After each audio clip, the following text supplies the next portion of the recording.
Hello കൂട്ടുകാരെ, അഡീന ഹബ്ബിലേക്ക് സ്വാഗതം.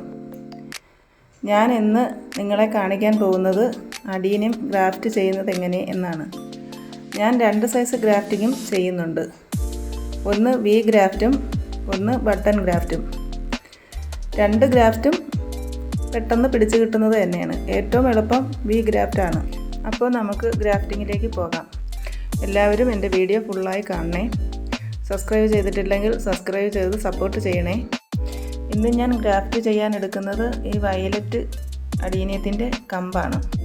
അപ്പോൾ അതിനായിട്ട് പുതിയ ഒരു ബ്ലേഡ് എടുത്ത് ഗ്രാഫ്റ്റ് ചെയ്യാനുള്ള സയോൺ ഇതുപോലെ മുറിച്ചെടുക്കണം. കൈ സാനിറ്റൈസ് ചെയ്തിട്ട് വേണം ഇതുപോലെ കമ്പ് മുറിച്ചെടുത്ത് ഗ്രാഫ്റ്റ് ചെയ്യാൻ തുടങ്ങാൻ. ഇതാണ് നമ്മൾ ഗ്രാഫ്റ്റ് ചെയ്യാനെടുത്ത സയോൺ കമ്പ്. ഗ്രാഫ്റ്റ് ചെയ്യാനായിട്ട് നമ്മൾ എടുത്തിട്ടുള്ള സാധനങ്ങളാണ് ഇതൊക്കെ. ഇത് ബഡ്ഡിംഗ് ടേപ്പാണ്. ഇത് ഞാൻ ഓൺലൈനിൽ നിന്നും മേടിച്ചതാണ്. 2 ഇഞ്ച് വീതിയുള്ള ബഡ്ഡിംഗ് ടേപ്പാണ് ആവശ്യമുള്ളത്. പിന്നെ കത്രിക, ബ്ലേഡ്, പുതിയ ബ്ലേഡ്, പിന്നെ ബ്ലേഡ് ഇതുപോലെ മുറിച്ചെടുക്കണം പകുതിയാക്കി. പിന്നെ റബ്ബർ ബാൻഡ്, സാനിറ്റൈസർ, സാഫ് നമുക്ക് ബഡ് ചെയ്യാനെടുക്കുന്ന കമ്പ് എവിടെയെങ്കിലും ചെറിയ കിളിർപ്പ് വല്ലതും ഉണ്ടെങ്കിൽ മുറിച്ച് കളഞ്ഞിട്ട് അതിൽ പുരട്ടി കൊടുക്കാൻ വേണ്ടി എടുത്തതാണ്. ഇതാണ് ഞാൻ ബഡ് ചെയ്യാനായിട്ട് എടുത്തിട്ടുള്ള അഡീനിയം. ഈ അഡീനിയത്തിലാണ് ബഡ് ചെയ്യുന്നത്. അതിനായിട്ട് സയോൺ കമ്പ് ബഡ് ചെയ്യാൻ എടുത്തിട്ടുള്ള അഡീനിയവും ഒരേ കനമുള്ളതായിരിക്കണം. ഞാൻ ആദ്യം ചെയ്യുന്നത് വി ഗ്രാഫ്റ്റിംഗ് ആണ്. അതിനായി സയോൺ കമ്പിൻ്റെ മുകൾ ഭാഗം മുറിച്ചെടുക്കണം. അത് കഴിഞ്ഞ് ബഡ് ചെയ്യാൻ എടുത്ത് വെച്ചേക്കുന്ന അഡീനിയം എടുത്ത് ഇതുപോലെ മണ്ട മുറിച്ച് കളയണം. അതിനുശേഷം ഒരു 3/4 ഇഞ്ച് താഴ്ചയിൽ ഇതുപോലെ മുറിച്ച് വയ്ക്കണം. സയോൺ കമ്പെടുത്ത് അതിന് വി ഷേപ്പിൽ ഇതുപോലെ 2 ഭാഗവും ചെത്തി കളയണം.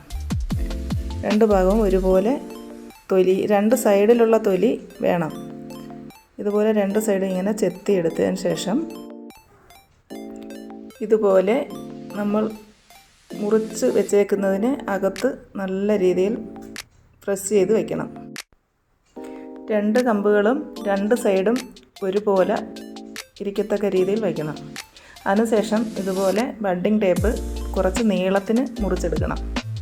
ഒരു 3-4 ഇഞ്ച് നീളത്തിന് മുറിച്ചെടുത്തതിന് ശേഷം ഇതുപോലെ വെച്ച് അമർത്തി ചുറ്റി കൊടുക്കണം. ചെയ്ത് വെച്ചേക്കുന്ന കമ്പ് അങ്ങോട്ടും ഇങ്ങോട്ടും ചലിക്കാത്ത രീതിയിൽ ഇതുപോലെ ഇറുക്കി ചുറ്റി കെട്ടിക്കൊടുക്കണം. അതിനുശേഷം ഇതുപോലെ ഒരു കവറിട്ട് ബഡ്ഡിംഗ് ടേപ്പ് കൊണ്ട് അതിൻ്റെ മൂട്ടിലൊന്ന് കെട്ടിക്കൊടുക്കണം. എന്നിട്ട് തണലുള്ള ഭാഗത്ത് വയ്ക്കണം.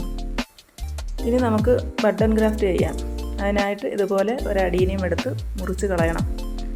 അതിനുശേഷം അതേ കനമുള്ള തന്നെ സയോൺ കമ്പെടുത്ത് 2 ഇല വന്ന മുകളങ്ങളുള്ളത് ഭാഗം വെച്ച് മുറിച്ചെടുക്കണം. 2 നോടെങ്കിലും വേണം ഇല വന്ന് പൊഴിഞ്ഞു പോയത്. 2 കമ്പും ഒരേ കനമുള്ളതായിരിക്കണം. 1/2 ഇഞ്ച് നീളത്തിന് മുറിച്ചെടുക്കണം.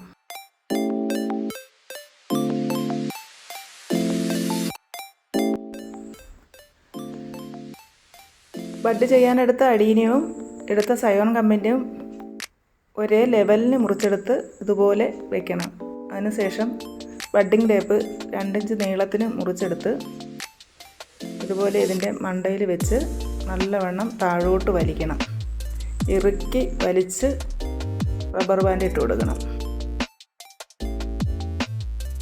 അപ്പോൾ വി ഗ്രാഫ്റ്റും ബട്ടൺ ഗ്രാഫ്റ്റും ചെയ്തു. 2 വി ഗ്രാഫ്റ്റ് ചെയ്ത് വെച്ചിട്ടുണ്ട്, 2 എണ്ണം. ഇത് ഞാൻ 2 മാസം മുമ്പ് വി ഗ്രാഫ്റ്റ് ചെയ്ത് വെച്ചതാണ്. അതിൽ മുട്ടും വന്ന് പൂക്കാറായി. വി ഗ്രാഫ്റ്റ് ചെയ്താൽ പെട്ടെന്ന് തന്നെ മുട്ട് വന്ന് പൂക്കും. അതിൻ്റെ കൂടെ തന്നെ ഞാൻ ബട്ടൺ ഗ്രാഫ്റ്റ് ചെയ്തതാണ് ഇത് ബട്ടൺ ഗ്രാഫ്റ്റ് ചെയ്തതാണ്. അതിൽ മുട്ട് വന്നിട്ടില്ല, പൊടിച്ചു വന്നു. 2 തെളിപ്പുണ്ട്, ഇത് 1 തെളിപ്പുണ്ട്. അപ്പോൾ ഇന്നത്തെ വീഡിയോ ഇത്രയുമാണ്. അടുത്തൊരു വീഡിയോയുമായി ഉടനെ കാണാം. ടാറ്റാ.